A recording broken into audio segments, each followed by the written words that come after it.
Hi, my friends. It's your tour guide to the sci-fi side, me, Preston E. This time we're going to look at my top 10 favorite shorts from Mystery Science Theater 3000. Occasionally, during an episode of Mystery Science Theater 3000, you'd get a short before a movie. Sometimes, if you were extra lucky, you'd get two. These were sort of like seeing a cartoon before a movie at the drive-in theater back in the day. These shorts were educational, advertisements, or just pure entertainment short films that would typically run 10 to 20 minutes long.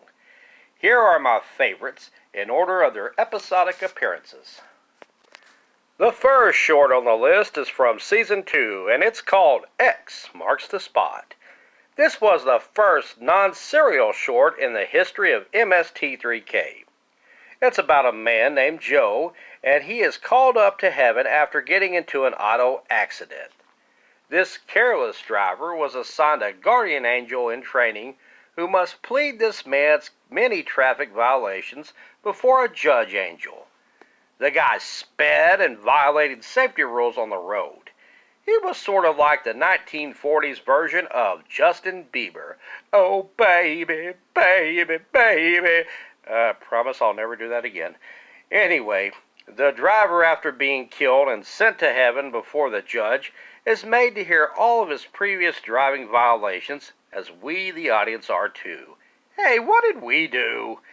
Joe, who has all the driving skills and road safety care of a drunk student driver, feels remorse and is given a second chance at life and is sent back to Jersey, or punished by being sent back to hell, depending on your point of view. Anyway, this short precedes the film King Dinosaur and is sort of like It's a Wonderful Life meets a driver's safety film. Number 2 on the list is a Season 3 short called Speech, Using Your Voice. In this, a professor named E.C. Bueller,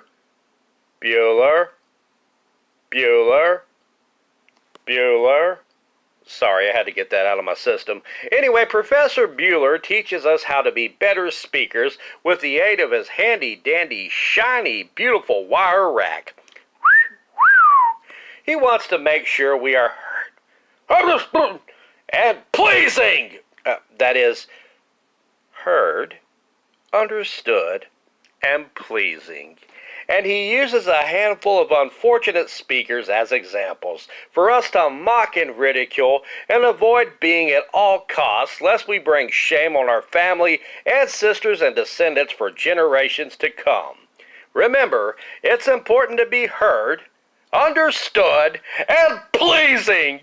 Am I pleasing enough for you, Professor? Kiss my rosy red rear, old man. Stop judging me. Sorry. Anyway, this movie is followed by the movie Earth vs. the Spider. Remember, whether giving a speech at work or school or fighting overgrown spiders, keep your voice low and pleasing, because that's how the professor likes it, baby. Think about it, won't you? Thank you. Number 3 on the list is perhaps the most well-known and well-liked of all MST3K shorts, and it is called Mr. B Natural. In this short, an androgynous spirit of music called Mr. B Natural teaches a young kid named Buzz Turner the art and love of music and the fear of God if you don't appreciate it. The film was sponsored by C.G. Kahn, a maker of musical instruments, and was filmed at an Illinois elementary school and a Miami, Ohio senior high school. This short precedes the movie War of Colossal Beast. Remember to appreciate music, or Mr. B Natural will haunt your dreams with dancing, prancing, and murder. Sit up straight for this next short, because number 4 on the list is another short from Season 3 called Posture Pals. Mrs. Martin, a teacher, traps 4 unwitting and unruly kids in a warehouse as part of their detention after school and forces them to learn better posture through the help of medieval torture devices until they learn appreciation for health. No, wait. That sounds like a bad Saul premise. Anyway, four children wish to make their lives better through posture. Tommy wants good health. Jimmy wants to stand up straight and tall. Jane wishes to grow tall, and Mary wants to look pretty. Mrs. Martin teaches them how to be better and better live their lives through posture and awards them crappy Burger King crowns to wear.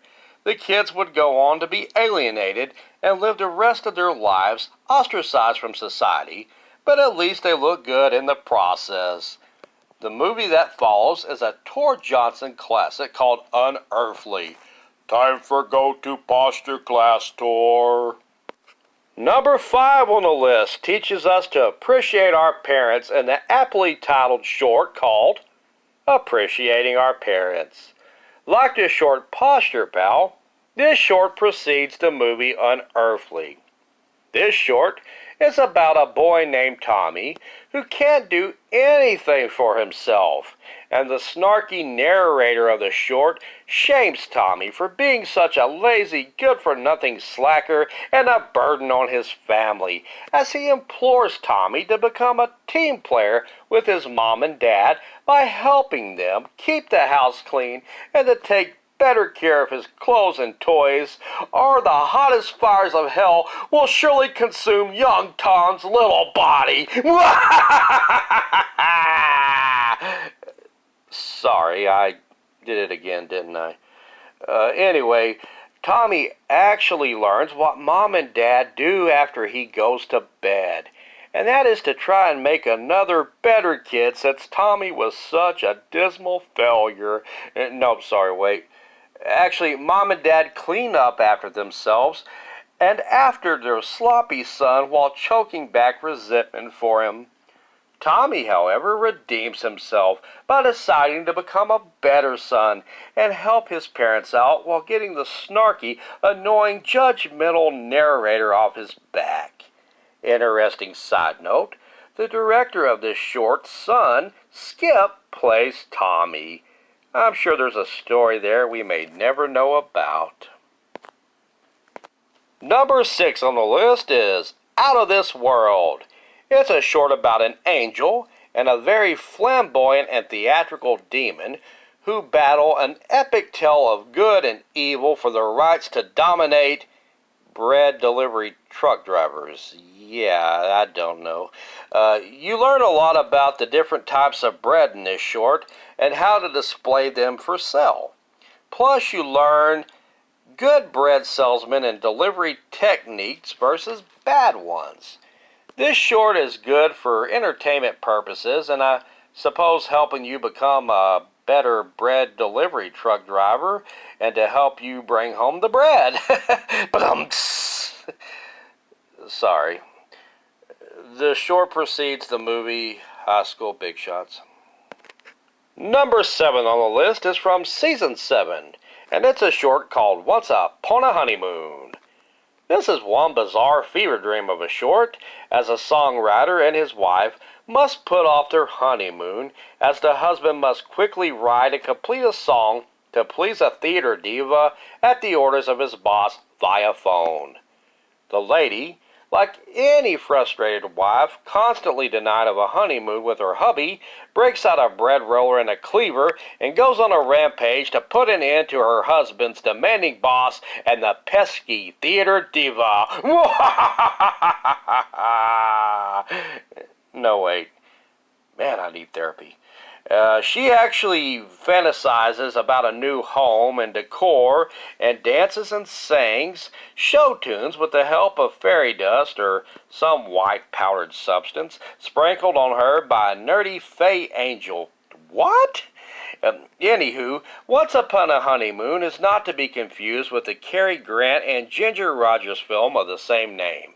This short comes before the movie it's packaged with, called Night of the Blood Beast. Number 8 on the list is a short that really clucks called The Chicken of Tomorrow. But never mind.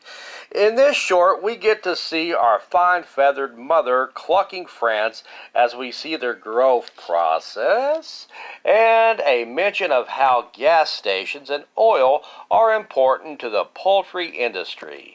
The short is narrated by famous American journalist Lowell Thomas and comes packaged with the Coleman film The Brute Man. Number 9 on the list sees us traveling to the Sci-Fi Channel with a Gumby short called Robot Rumpus. In this short, Gumby and Pokey must find a way to stop robots he got to do their chores from wrecking Gumby's parents' yard and house when the robots malfunction. This is a tale of caution of our reliance of AI and robots from controlling our lives and from becoming our overlords. Tom Servo and Crow T. Robot are in mental anguish at the sight of a robot's head hanging over the Gumby's garage at the end of the short, and probably placed the two robots in years of therapy because so. This short is followed by the horror movie The Screaming Skulls. And finally, springing on in the list at number 10 is A Case of Spring Fever. This is the only short in Season 10, and one of the only 3 shorts in the sci-fi era of Mystery Science Theater 3000. A Case of Spring Fever comes in before the movie Squirm, and it is the penultimate episode of Mystery Science Theater's original run. The short sees a man named Gilbert complaining about springs as he attempts to repair his couch, as this chore keeps him from golfing with his buddies, as his wife won't let him come out to play until the chore is done. Gilbert wishes he never sees another spring as long as he lives, and this incurs the wrath of a spring sprite named Coily, who sends the world into chaos due to one doughy middle-aged dope's wish. Since springs no longer exist, Gilbert finds many devices have stopped working, from doors, phones, to his car. Gilbert is distraught and pleads for Coily to forgive him and bring springs back. Coily almost immediately gives in and calls off the chaos and returns springs. Gilbert constantly preaches the importance of springs to his golf buddies, who considers murdering him. On the car ride home, one of his frustrated friends almost makes the wish of never wanting to see springs again, but is cut short by Gilbert, who knows of the unholy powers of the spring demon Coily, as he hears him evilly cackling nearby, as he has a puppet now to spread his evil word in Gilbert. This short is famous for Coily's catchphrase of "No springs," followed by a cackle when an object malfunctions. Well, that about does it for me. Agreed with my list? Disagreed? Don't care at all? Want to talk about the weather? Anything? Comment down below. I'm lonely.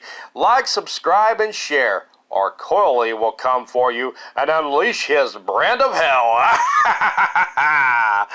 I've been Preston E. Garrison, and I'm out of here. I thought I'd keep the I'm out of here short this time. No springs, my friend.